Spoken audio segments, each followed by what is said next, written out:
আমার কোন উম্মত যদি আমাকে দুইটা অঙ্গের গ্যারান্টি দেয় যে তারা এই দুই অঙ্গের পাপ করবে না, আমি তাদেরকে জান্নাতের গ্যারান্টি দেই।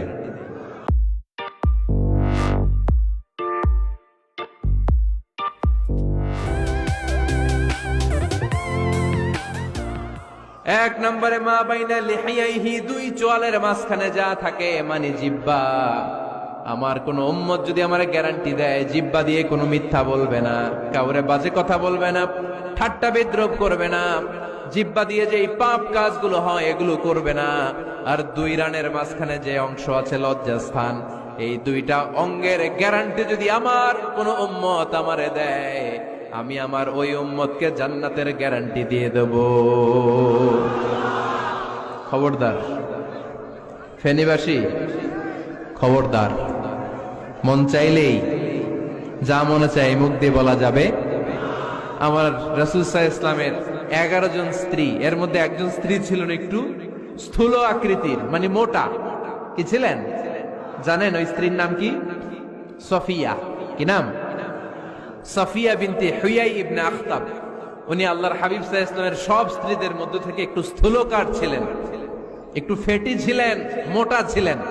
আম্মা জান আয়েশা একবার ওনার প্রতি রেগে আল্লাহ রাসূল সাল্লাল্লাহু আলাইহি ইসলামের কাছে বিচার দিলেন যে আপনার মুটি বউ, মুটকি বউ। আল্লাহর হাবিব সাল্লাল্লাহু আলাইহি ইসলাম এই কথা শুনে রেগে গেলেন। আয়েশা, এটা তুমি কি বললা? তুমি সফিয়ারে মুটি বলে গালি দিলা। লাকাদ কুলতিলা কালিমাতান লাউ মুজিজাতহু লা মাসাজাতিল বাহর। আয়েশা, তুমি এমন একটা কথা সফিয়ার শানে বলেছো, এই কথাটাকে যদি সাগরের মধ্যে ঢেলে দেওয়া হয়, এই কথাটার তিক্ততা আর পঙ্কিলতা পুরো সাগরের নীল পানিকে মুহূর্তে কালো করে দিবে। এজন্য খবরদার, জিহ্বা সামলান। সাহাবারা রাদিয়াল্লাহু তাআলা আনহু আজমাইন, ওনারা জিহ্বা ধরে মাঝে মাঝে জিহ্বার মধ্যে বাড়ি দিতেন আর কাঁদতেন আর বলতেন, জিহ্বা, তোর কারণে কিয়ামতের দিন আমরা আল্লাহর কাছে ধরা খেয়ে যাব। মুমিন চাইলেই এই মুখ দিয়ে যা মনে চায় বলতে পারে। তাহলে 4 নাম্বার গাইডলাইন হচ্ছে লা ইয়াসখার কওমুন মিন কওম, কোন বিশ্বাসী বান্দা কখনো অন্য বিশ্বাসী বান্দাকে ঠাট্টা বিদ্রুপ করতে পারবে। 5 নম্বরে আল্লাহ বললেন ওয়ালা তালমিজু আনফুসাকুম, খবরদার অন্যের দোষ খুঁজবা না। ও আমার বিশ্বাসী বান্দারা, নিজের দোষ খোঁজো, অন্যের দোষ খোঁজো না। দেখেন সমাজটারে শান্তিপূর্ণ বানানোর জন্য আল্লাহর পক্ষ থেকে কি সুন্দর মোরাল এন্ড এথিক্যাল ইনস্ট্রাকশনস, কি চমৎকার গাইডলাইন। অন্যকে ঠাট্টা করো না। ওয়ালা তালমিজু আনফুসাকুম, নেভার ডিফেম ইচ আদার, একে অপরের দোষ খোঁজো না, নিজের দোষ খোঁজো। কার দোষ খুঁজবেন? আরো জোরে বলতে হবে, কার দোষ খুঁজবেন? অন্যের দোষ খোঁজা যাবে? কিছু লোক আছে দেখবেন সারা দিন চায়ের দোকানে বসে, এই বাড়িতে এই সমস্যা, ওই বাড়িতে এই সমস্যা, ওই বাড়িতে এই সমস্যা, তোর বাড়িতে কি সমস্যা? কিছু লোক আছে এই হুজুরের এইটা খারাপ, এই হুজুরের ওইটা ভালো না, এইটা খারাপ, এইটা সমস্যা, এটা সমস্যা, তোর কি সমস্যা? তোর সমস্যা তুই খুঁজে বের কর, নিজের সমস্যা খুঁজে বের কর। যে নিজে নিজের সমালোচনা করতে পারে সেই সর্বাপেক্ষা বুদ্ধিমান। এজন্য খবরদার আমার কলিজার টুকরা যুবক ভাইয়েরা, কখনো কাউকে ব্যঙ্গ করে, বিদ্রুপ করে, ছোট করে কোনো মন্তব্য করা যাবে না। কখনো অন্যের দোষ খোঁজা যাবে না। দোষ আমরা খুঁজবো, নিজের দোষ, ঠিক কিনা? দোষ আমরা খুঁজবো। কার দোষ? চিল্লায় বলতে হবে, কার দোষ? নিজের দোষ খুঁজতে হবে। যারা নিচু মনের মানুষ, এরা মানুষের দোষ নিয়ে কথা বলে। Small people talk about people, average people talk about things and stories, and great people talk about ideas. যারা নিচু মনের মানুষ, এরা মানুষের দোষ নিয়ে কথা বলে। যারা মাঝারি ধরনের মানুষ, এরা এলাকার ঘটনা বিভিন্ন বিষয় নিয়ে কথা বলে। আর যারা বড় মনের মানুষ, এরা আইডিয়া নিয়ে কথা বলে। তারা তাদের আইডিয়াকে কাজে লাগিয়ে সমাজটারে পাল্টে দিতে চায়। যুগ জামানা পাল্টে দিতে চাই না অনেকজন, এক মানুষই আনতে পারে জাতির জাগরণ। এক মানুষই বিপদকালে বাঁচায় কাফেলায়। ক্ষুদ্র ডিঙ্গি বাঁচায় জাহাজ অসীম দরিয়ায়।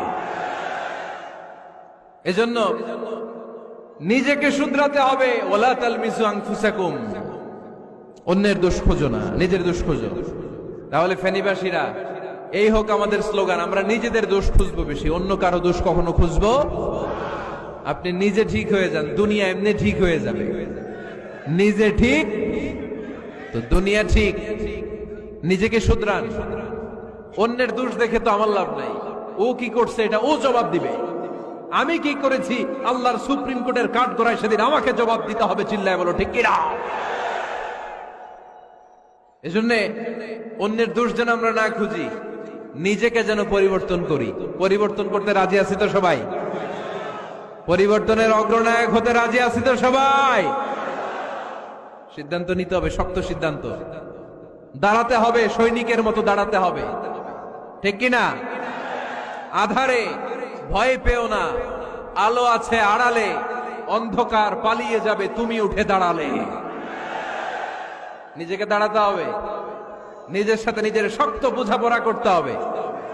অন্যের দোষ খোঁজার সময় আমাদের নাই। চিল্লায় বলো ঠিক কিনা? দোষ খোঁজা যাবে না, নিজের দোষ নিজের আমরা খুঁজবো। তাহলে ফেনীর ভাইয়েরা, অন্যের দোষ খুঁজবো না, নিজের দোষ খোঁজা যাবে? যাবে যাবে? ক্লান্ত হয়ে গেছেন? কষ্ট হচ্ছে? তারপরে 7 নম্বরে আল্লাহ বললেন, ওয়ালা তানাবাজু বিল আলকাব, ওয়ালা তানাবাজু বিল আলকাব। এই ছেলেরা, আমি এখনই উঠে যাব, বিদায় নিচ্ছি, বসো। বসেন ভাই, বসেন। এগুলো অনেক জরুরি কথা, মনোযোগ দিয়ে শুনেন। ওয়ালা তানাবাজু বিল আলকাব, মানুষকে মন্দ নামে ডেকো না। অনেকের নাম চেঞ্জ করে ডাকি, আছে না নাই? না, আমার কলিজার টুকরা ফেনীর ভাইয়েরা, আজ থেকে কখনো কারোর নাম চেঞ্জ করে আমরা ডাকবো না। যে নামে তাকে ডাকলে সে খুশি, আমরা ওই নামে ডাকবো। পারবো তো? কারণ প্রত্যেকের নামটা প্রত্যেকের কাছে বড্ড দামি, প্রত্যেকের নামটা প্রত্যেকের কাছে বড্ড প্রিয়। আপনার নাম কি? লিটন ভাই, মাউল হক লিটন ভাই। আপনার কাছে মনে হইতে পারে, আরে লিটন একটা নাম হইলো, তো কত আছে আমাদের এলাকায়। না, এলাকায় অনেক আছে ঠিক, কিন্তু লিটন ভাইয়ের কাছে লিটন নামটা খুব আদরের, যত্নের, ঠিক কিনা? আমার নাম কি? আমার নাম মিজান। আরে মিজান একটা নাম হইলো নাকি? কত নাম আছে মিজান, এলাকার সিপাই পয়রা আছে। এটা ঠিক, অনেক নাম আছে মিজান নামে, কিন্তু যেহেতু এটা আমার নাম, আমার কাছে এই নামটা বড় দরদের, বড় যত্নের, বড় আদরের। কারণ এই নামটা আমার পরিচয় বহন করে। ভাইয়ের নাম কি? স্বপন। স্বপন ভাই এলাকায় অনেক আছে না? তো সিম্পল একটা নাম, কিন্তু না, স্বপন মিয়াজি ভাইয়ের কাছে এটা সিম্পল না, এই নামটা ওনার কাছে বড় যত্নের। মানুষ তার নাম খুব পছন্দ করে নিজের নামের। কারণ দেখবেন কাগজ আর কলম পাইলে সবাই নিজের নাম লেখে, খালি নিজের নামের সিগনেচার দেয়, আছে না নাই? এরপরে দেখবেন যে কক্সবাজারে গেলে সাগরের তীরে বালু পাইলেই বালুর মধ্যে নিজের নাম লেখে, আবার ওই নামের পাশ দিয়ে লাভও আঁকে, আছে না নাই? আমি অনেক দেখেছি, সাগর পারে গেলেই মানুষের মন উথাল পাতাল করে। তো সাগরের বালিতে নিজের নামটা বড় করে লেখে, চারদিক দিয়ে লাভ, মানে এই নামটারে আমি লাভ করি। এটা প্রমাণ করে প্রত্যেকে নিজের নামটারে বড্ড বেশি ভালোবাসে, ঠিক কিনা? এজন্য ফেনীর সোনার টুকরারা, খবরদার বন্ধুরা, নিজেরা যেন একে অপরকে এমন নামে না ডাকি যে নাম শুনলে সে কষ্ট পায়। আজ থেকে কোনো বাজে নামে কাউরে ডাকা যাবে? আব্বা আম্মা আদর করে কত সুন্দর নাম রেখেছে, আবু বাকার, ওরে সবাই ডাকে বকইরা, কপাল পোড়া। আব্বা আম্মা নাম রেখেছে আবু ওয়াক্কাস, ওরে ডাকে আক্কাইচা। কত সুন্দর নাম আমার আল্লাহর নামের সাথে মিলিয়ে আব্দুল কুদ্দুস নাম রেখেছে, ওরে ডাকে কুদ্দুচ্চা, আছে না নাই? কবিরা গুনাহ করেছেন আপনি, কবিরা গুনাহ। It's not a simple deal, এটা সাধারণ কোনো ব্যাপার না, এগুলো সবগুলো কবিরা গুনাহ। কোনোদিন কাউকে ঠাট্টা বিদ্রুপ করে কিছু বলবো না, কখনো অন্যের দোষ খুঁজবো না, কারো নাম বিকৃত করে কোনোদিন কারো মনে কষ্ট দিব না, ঠিক কিনা? এরপর 8 নম্বরে আল্লাহ বললেন, ইয়া আইয়ুহাল্লাযীনা আমানু ইজতানিবু কাসীরাম মিনায-যন্নি ইন্না বা'দায-যন্নি ইসম। অবিশ্বাসীরা খবরদার, অনুমান আন্দাজ নির্ভর কোনো কথা বলবে না, যেটা বলবে নিশ্চিত হয়ে বলবে। কার কথা? অনুমান নির্ভর কোনো কথা, আন্দাজ নির্ভর কোনো কথা কোনো মুমিন বলতে পারে? আমার কথা বোঝা যায়? হ্যাঁ, ফেনীবাসী কথা বোঝা যায়? ফেনী না হেনি? হ্যাঁ, আর বাড়ি হেনি, আইসাই রেনি রেনি। আপনারা কি ডাকেন, ফেনী না হেনি? ফেনী। মাশাআল্লাহ মাশাআল্লাহ, খুব সচেতন ফেনীবাসী। দেখছেন দেখছেন, আপনাদের জেলা নিয়ে কিছু বললে খারাপ লাগে না? লাগে। তো নোয়াখাইলা করে গালি দিয়েন না, চিটাঙ্গারে গালি দিয়েন না, কুমিল্লাবাসীদেরকে গালি দিয়েন না। আমার 64 জেলায় সুজলা সুফলা শস্য শ্যামলা, ঠিক কিনা?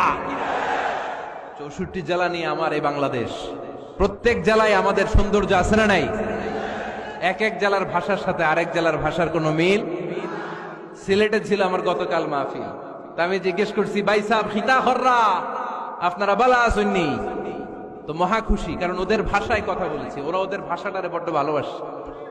আমরা প্রত্যেকে আমাদের প্রত্যেকের জেলাটারে বড্ড পছন্দ করি, ঠিক কিনা? ইজতানিবু কাসীরাম মিনায-যন্ন, আন্দাজ অনুমান নির্ভর কথা মুমিন কখনো বলতে পারে?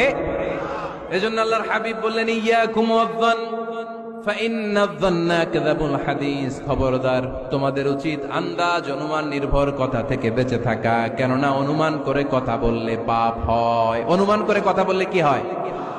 আজকে থেকে আমার ফেনীর সোনার টুকরারা অনুমান করে আন্দাজে কোনো কথা বলবো? আমরা বলবো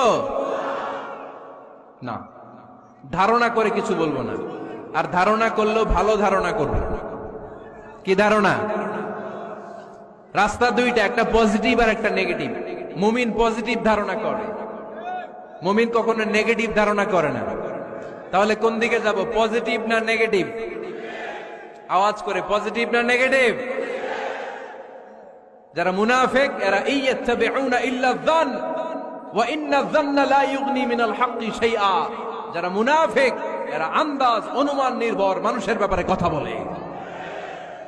আর আন্দাজ অনুমান কখনো সত্যের বিকল্প হতে পারে না। আন্দাজ অনুমান কখনো সত্যের বিকল্প হতে পারে? এজন্য দৃষ্টিভঙ্গি বদলান, জীবনকে বদলায় দিবে কে? আমরা কখনো কোনো নেগেটিভ কথা বলবো না, অলওয়েজ পজিটিভ।